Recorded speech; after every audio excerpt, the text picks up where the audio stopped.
Hello అందరికి welcome back to Dolly dumplings. ఇవాళ recipe వచ్చేసి రాగి జావని ఎలా ప్రిపేర్ చేసుకోవాలో ప్రాసెస్ చూసేద్దామండి. నేను రాగులతో పాటు కొన్ని పప్పుల్ని యాడ్ చేసుకొని పొడిగొట్టి పెట్టుకుంటానండి. ఇది కనీసం 3 months వరకు స్టోర్ చేసుకోవచ్చు. మీకు ఎప్పుడు కావాలో అప్పుడు రాగి జావని ఇన్స్టెంట్గా ప్రిపేర్ చేసుకోవచ్చు అండి. అలాగే ఇది 7 నెలల పిల్లల నుంచి పెద్దవారి వరకు హ్యాపీగా తీసుకోవచ్చు. హెల్త్కి కూడా చాలా మంచిదండి.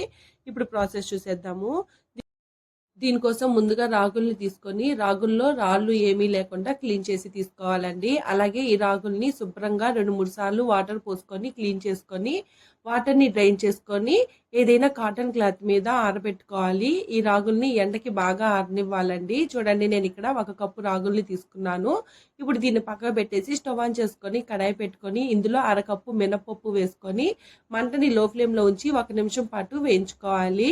మినపప్పు వేగడానికి కాస్త టైం పడుతుంది కాబట్టి ముందుగా మినపప్పుని 1 నిమిషం వేయించుకొని తర్వాత 1/2 కప్పు పెసరపప్పుని వేసుకొని మంటని లో ఫ్లేమ్లోనే ఉంచి ఈ మినపప్పు పెసరపప్పు బాగా వేయించుకోవాలండి. వీటిలో నుండి పచ్చివాసన పోయి లైట్గా కలర్ చేంజ్ అయ్యి ఒక కమ్మటి వాసన వస్తుంది. అప్పటి వరకు ఈ పప్పుల్ని మధ్యలో కలుపుతూ వేయించుకోవాలి. మీరు సరిగా వేయించినట్లయితేను జావ టేస్ట్ అనేది మారిపోతుందండి. అలాగే మనం చిన్నపిల్లలకు కూడా యూజ్ చేస్తాం కాబట్టి బాగా వేయించుకున్నట్లయితేను డైజెషన్ ప్రాబ్లం అనేది రాకుండా ఉంటుంది. ఇలా మధ్యలో కలుపుతూ ఒక 4 నిమిషాల పాటు ఈ దినుసుల్ని వేయించుకోవాలి. చూడండి, ఇలా వేగిన వీటిల్ని పక్కకు తీసుకోవాలి. ఇదే కడాయిలో మనం ముందుగా ఎండపెట్టుకున్న రాగులను కూడా వేసుకొని మంటని లో ఫ్లేమ్లోనే ఉంచి 1 నిమిషం వేయించుకోవాలండి. రాగుల్ని ఎక్కువసేపు వేయించుకోవాల్సిన అవసరం లేదు. రాగులు వేయించుకుంటే టేస్ట్ అనేది బాగుంటుంది. వేయించుకోకపోయినా కానీ డైరెక్ట్గా మిక్సీ పట్టేసుకోవచ్చు. ఇప్పుడు మధ్యలో కలుపుతూ 1 నిమిషం వేయించుకోవాలి. ఇందులో ఇంకా మీకు కావాలంటే డ్రై ఫ్రూట్స్ని కూడా వేయించుకొని మిక్సీ పట్టుకోవచ్చండి. చిన్నపిల్లలకి ఇచ్చే వాళ్ళైతే డ్రై ఫ్రూట్స్ని కూడా యాడ్ చేసుకోండి. నేనైతే వేయట్లేదండి. ఇలా వేయించుకున్న వీటిల్ని కూడా పక్క తీసుకొని వీటిల్ని పూర్తిగా చల్లారనివ్వాలి. ఇలా చల్లారిన వీటిల్ని ఒక మిక్సీ జార్ని తీసుకొని కొద్దిగా మిక్సీ జార్లోకి వేసుకొని మూత పెట్టుకొని మెత్తగా మిక్సీ పట్టుకోవాలండి. మీరు మరీ మెత్తగా మిక్సీ పట్టేసుకోవద్దు, లైట్గా బరకుండేలాగా మిక్సీ పట్టుకోండి. చూడండి, ఈ విధంగా మిక్సీ పట్టుకొని దీన్ని ఒక ప్లేట్లో తీసుకోవాలి. అలాగే రిమైనింగ్ కూడా వేసుకొని మూత పెట్టుకొని మిక్సీ పట్టుకోవాలి. చూడండి, ఇలా మిక్సీ పట్టుకున్న ఈ పిండిని చేత్తో బాగా మిక్స్ చేసుకోవాలండి. మనం 2 సార్లుగా మిక్సీ పట్టుకున్నాం కాబట్టి ఈ పిండి బాగా మిక్స్ అయ్యేలాగా కలుపుకోవాలండి. అలాగే ఈ పిండి మొత్తం చల్లారిన తర్వాత ఏదైనా 8 డబ్బాలో స్టోర్ చేసుకున్నట్లయితేను 3 months పాటు ఫ్రెష్గా ఉంటుంది. అలాగే దీన్ని ఫ్రిడ్జ్లో పెట్టుకోవాల్సిన అవసరం కూడా ఏమీ లేదండి.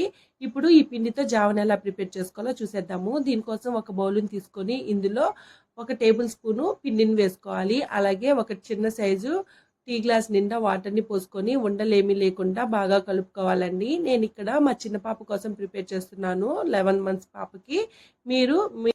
మీకు ఎంత కావాలో అంత పిండిని తీసుకొని వాటర్ని యాడ్ చేసుకొని ఉండలు లేకుండా కలుపుకోవాలి. ఇప్పుడు స్టవ్ మీద పెట్టుకొని మంటని లో ఫ్లేమ్లో ఉంచి మధ్యలో కలుపుతూ ఈ జావని ఉడికించుకోవాలండి. మీరు అలాగే వదిలేసారండి, నేను అడుగు పట్టేస్తుందండి. అలాగే 2 నిమిషాలు ఉడికించుకున్న తర్వాత ఇందులో బాగా కాచి చల్లార్చిన పాలని 1/2 కప్పుని యాడ్ చేసుకొని ఉండలేమి లేకుండా మధ్యలో కలుపుతూ ఉడికించుకోవాలి. అలాగే ఈ జావ ఉడకడానికి కనీసం ఒక 10 నిమిషాలు టైం పడుతుందండి.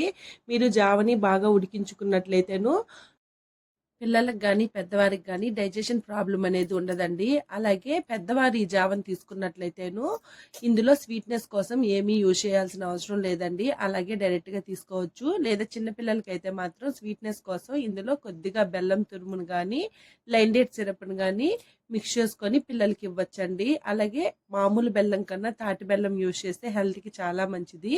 ఇలా బెల్లాన్ని వేసుకొని ఈ బెల్లం కరిగే వరకు బాగా మిక్స్ చేసుకోవాలి. అంతేనండి, ఇంకా స్టవ్ ఆఫ్ చేసుకొని దీన్ని సర్వ్ చేసుకోవడమేనండి. చిన్నపిల్లలకి అయితే మాత్రం కాస్త చల్లారిన తర్వాత గోరువెచ్చగా చిన్నపిల్లలకి ఇవ్వండి. మీకు పాలు ఇష్టం లేకపోతే నీళ్ళతో కూడా ఈ జావని ప్రిపేర్ చేసుకోవచ్చు. అంతేనండి, చూశారు కదా రాగి జావని ఎలా ప్రిపేర్ చేసుకోవాలో ప్రాసెస్ ఏందో. ఈ వీడియో మీకు నచ్చితే లైక్ చేయండి, షేర్ చేయండి, కామెంట్ చేయండి. అలాగే మరిన్ని రెసిపీస్ కోసం మన ఛానల్ని సబ్స్క్రైబ్ చేసుకొని నోటిఫికేషన్ సింబల్ని ఆన్ చేయండి. Thank you for watching.